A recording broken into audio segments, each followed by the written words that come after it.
2025's June Community Day continues the trend of rare dragon Pokemon, with this year bringing us Jangmo-o Com Day. But how good is Kommo-O with its brand new signature move, Clanging Scales? Join us as we make some noise and find out.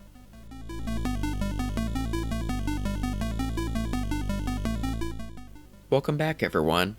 Jangmo-o Community Day brings us the first pseudo-legendary to receive its signature move through a Community Day, with most of the previous dragons getting an existing move like Thunder Punch on Goodra or Earth Power on Garchomp. Clanging Scales is a move that only Kommo-o gets, so they do have the freedom to tailor the move to it specifically. Let's take a look. In raids, Clanging Scales is a 1-bar charged move that deals 120 damage and has a 3.3 second duration. Unfortunately, this move is pretty useless in raids with its poor stats.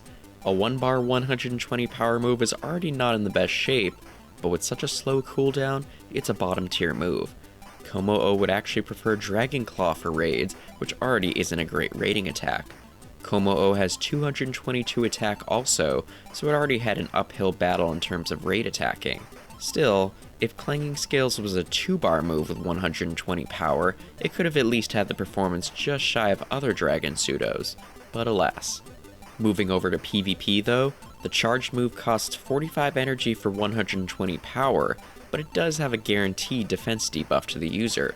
Still, 120 power for 45 energy is an utterly insane damage per energy value, the highest in the game at 2.67. Even comparing it to Close Combat or Wild Charge, it's pretty insane, seeing that those moves are 100 power for 45 energy and have a 2-stage defense debuff to the user. But how does Kommo-o fare with such a powerful move? Well, it's a little tricky. You see, Kommo-o's previous best moveset was typically Dragon Tail, alongside Dragon Claw as a cheap bait move, plus Close Combat as a nuke move that provided fighting coverage. Clanging Scales is definitely too good of a move to not use, but then Kommo-o runs into a bit of an issue. Running Dragon Tail alongside Dragon Claw for baiting and Clanging Scales as a nuke means that it would be running a completely Dragon-type moveset, which can work well sometimes, in the Retro Cup perhaps, but it still means it's dead in the water against most Steel or Fairy types. Kommo-o does have other moveset options though, notably Brick Break, which functions as a 40 energy fighting charged move that also debuffs the opponent's defense. While this is the charged move I'd recommend running, it does slow down Kommo-o's pacing slightly compared to 35 energy Dragon Claw. Up to this point, Kommo-o has been a Pokemon mostly just using cups in limited formats, but this new moveset should make it a little bit more interesting. I wouldn't call it top tier though. While Clanging Scales gives it a much more interesting moveset in theory, many of its wins here do come from perfect baits, where you're hitting the opponent's shield with your Brick Break and then unleashing an unshielded Clanging Scales. Plus, it'll still struggle against Steel and especially Fairy types, and while it has more bulk than other pseudo-legendaries like Dragonite and Hydreigon, it's still not particularly bulky in the lower 2 leagues. In the Master League though, it's fine.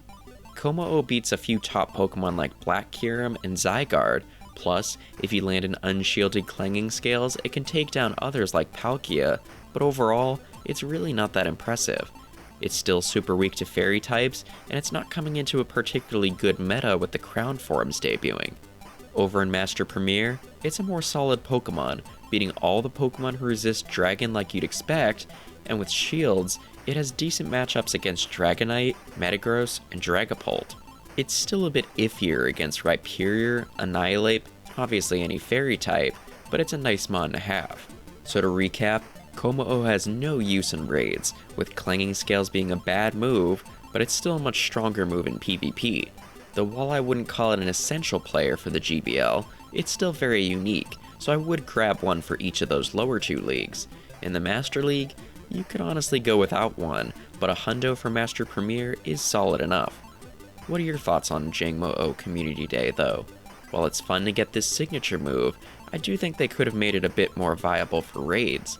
I wasn't ever expecting it to beat all the other pseudo-legendaries, but a 2-bar charged move to sit under Dragonite would have still been something. Overall, this seems like one of the more underwhelming pseudo-legendary community days, and that's pretty disappointing. But let us know your thoughts down in the comments below. And if you like this video, be sure to give it a thumbs up and subscribe if you haven't already. we'll be here to analyze future community days, including Quaxley and August's player-voted Rookity, so stay tuned. Until then, though, thanks so much for watching, and best of luck on Jangmo-o Community Day. Take care.